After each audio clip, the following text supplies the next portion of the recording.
Hi Pisces! This is Pisces Hub. Welcome to my channel. So for today's video, gagawa tayo ng reading and alamin natin kung ano yung gustong sabihin, advice ng ating tarot card for Pisces sa araw na ito. Okay, this is a timeless reading po. So kahit anong araw, buwan, taon mo ito napanood, basta tugma sa'yo, take mo lang. Okay? So, reminder lang po Pisces na ito ay general reading. So, pwede pong mag-resonate sa'yo. Pwede pong hindi. Okay? And welcome po ang lahat ng gender, babae, lalaki, LGBT, ay pwede po sa feminine or masculine na energies. Take lang kung kanino po magtugma. Okay? So, alamin po natin ano po yung mga posibleng mangyari for Pisces sa araw na ito. Okay, there's a Three of Pentacles and Knight of Wands. Okay, so pwedeng there's a mission or something like trabaho, action na gagawin. Okay, pwede merong kakausap sa'yo, Pisces, and meron kayong project. Okay, meron kayong gagawin. May mga task kayong kailangang gawin. Okay, pwedeng ito ay merong connection sa trabaho, sa company, pwedeng kailangan kanila, pwede pong ganun, okay? Kasi meron tayo ditong Three of Pentacles, kitang-kita nyo, nagtatabaho sila, and meron itong connection sa pera, okay? And Knight of Wands is something na parang action, a message na kailangan ng action, okay? So, ano po ito? Sige pa, ano pa po yung mga posibleng mangyari po for Pisces? There's a Four of Cups. Yes, meron kang matatanggap, Pisces. It's either makakatanggap ka nito habang nanonood ka ng TV, nasa bahay ka, nagre-relax, okay? Or meron kang, alam mo yun, kung anong yung ginagawa mo usually. Tapos, posibleng merong bisita na darating for you, Pisces, na magsasabi na kailangan ka, merong offer, merong trabaho na darating, merong opportunity, may mga bagay na, alam mo yun, naririnig ko din yung word na invitation, Pisces. Okay, so, meron ka matatanggap or something like news na posible merong konektado sa trabaho or sa pera, Pisces. Okay, and merong action na gagawin. So, ano pa po yung mga posibleng mangyari po for Pisces sa araw na ito? Mga gabay mensahe. Yes, meron talagang trabaho, Pisces. And itong trabaho na ito is ikaw yung parang naatasan or kumbaga, ito yung skills mo or pwede meron ka matututunan na skills, Pisces. Okay, na kumbaga, ano siya, malaki yung tulong nito for you, especially on financial. Okay? Kasi, from 3 of Pentacles, napunta siya sa 8 of Pentacles, Pisces. Ang laki ng upgrade ng financial mo dito.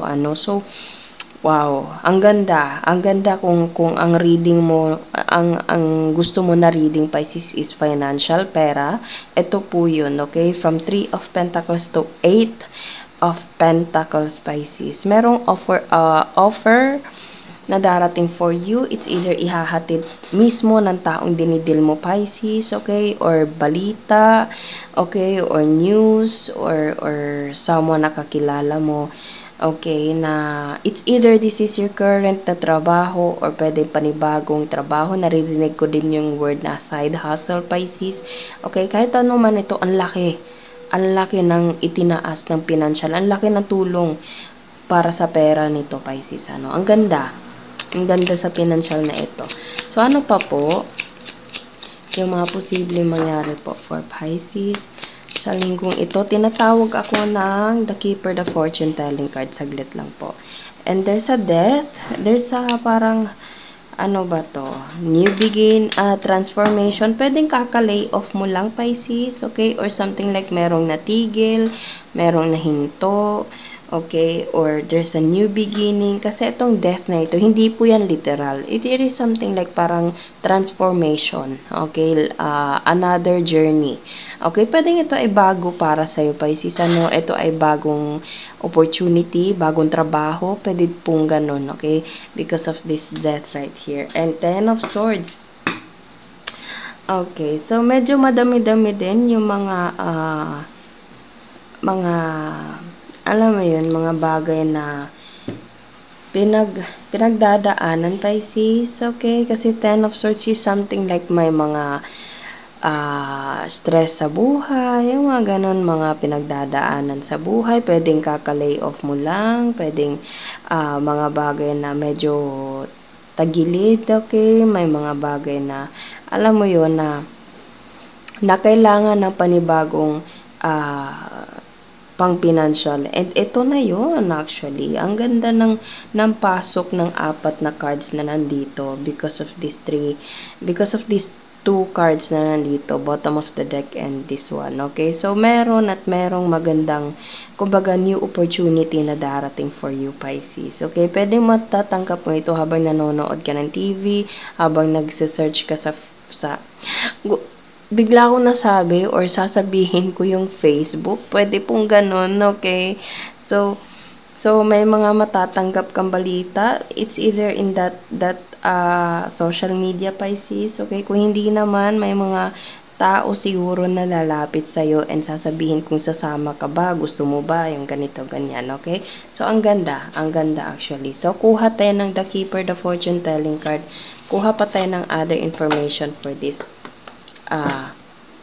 information right here. Ano pa po? Ayun, there's a male, female. So, posibleng ikaw ay feminine energy, Pisces, or you're dealing with someone na feminine energy. And, ang napansin ko dito, sa roses na nandito, Pisces, meron tayo ditong white roses, pero ikaw yung napili because you are the red rose. Okay, so, kumbaga, ikaw yung naatasan. Ikaw yung kailangan. Ikaw yung, kumbaga, kung hindi naman to parang kaka-lay off mo lang or something like sa'yo, okay, Pisces, it is something like there's a work or business ka na kumbaga kailangan ka, okay, kailangan ka nila.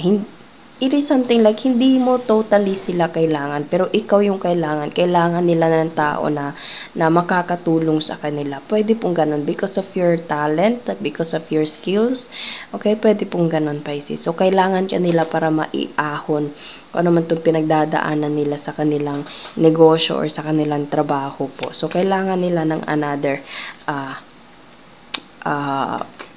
person na mag-aano doon, okay? And biglang nag-flip itong judication.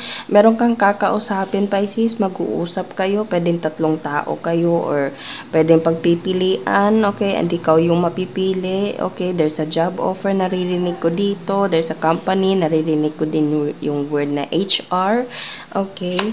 So, ano pa? Oh, there's a courthouse. Yes, meron itong connection sa pagpaprocess, Pisces. Okay, agad-agad. Agad-agad ito, ano.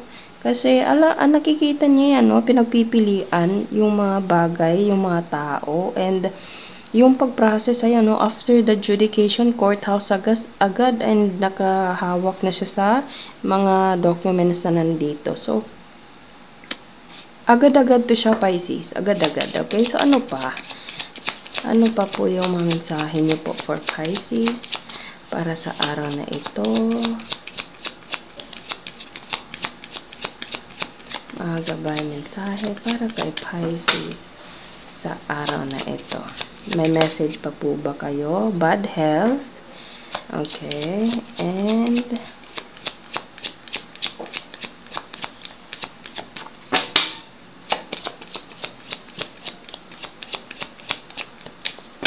wala na. Bottom of the deck is false person.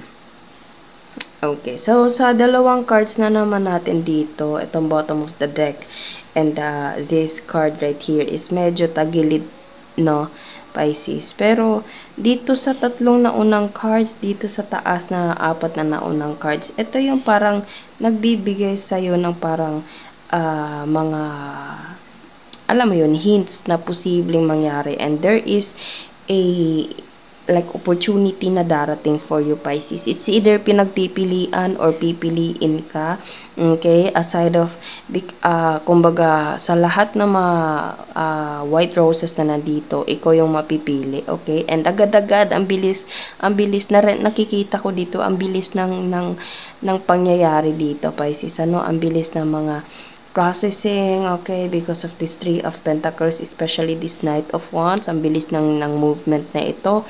It's either makakatanggap ka through social media or pwedeng sa specific na tao or kailangan ka nila, Pisces, because of your skills, okay? Pero ang bottom of the reading natin dito, yung financial mo dito, Pisces, magle-level up to the highest point, okay? From 3 of Pentacles to 8 of Pentacles, Pisces, ang ganda. Ang ganda ng reading natin ngayon, okay? So, yun po ang ating reading for Pisces para sa araw na ito. Naway nag-resonate at naway nagustuhan niyo po. Huwag niyo po sanang kalimutan na mag-like at mag-subscribe po sa ating channel and click the bell button para ma-notify po kayo sa next videos na i-upload natin, okay? So, thank you, Pisces, and God bless!